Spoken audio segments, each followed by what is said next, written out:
বাটা, রসুন বাটা, আদা বাটা সব কিছু দিয়ে সুন্দর করে ম্যারিনেট করে নিয়ে এখন ফ্রিজে লবণ দিয়েছি, হলুদের গুঁড়ো, মরিচের গুঁড়ো, জিরের গুঁড়ো সব কিছু দিয়ে এখন ফ্রিজে এটা 1 ঘন্টার জন্য রেস্টে রেখে দেব সুন্দর করে ম্যারিনেট করে।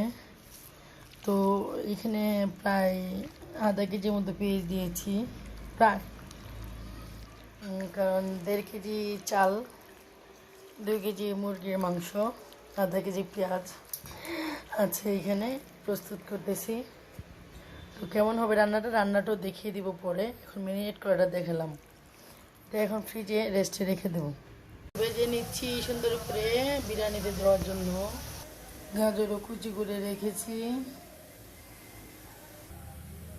পেঁয়াজ কুচি, মাংস কষিয়ে নিলাম, চাল ধুয়ে রেডি করে রেখেছি, ভিজিয়ে সুন্দর করে পরিষ্কার করে পেঁয়াজ কুচি দিয়ে নিলাম চুলাতে। এই যে পেঁয়াজ, বেরেস্তা এবং আলুগুলো ভেজে নিলাম। এবার চালগুলো ভালো করে ভেজে নেব।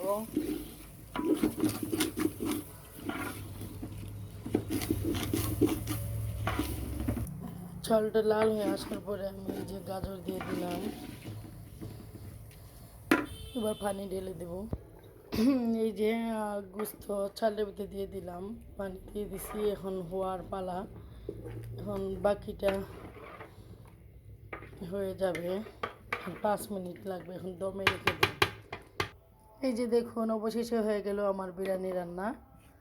তো কেমন হলো দেখতে এবং খেতে কেমন হবে সকল বন্ধুরা আমার কমেন্ট বক্সে জানিয়ে যাবেন কেমন।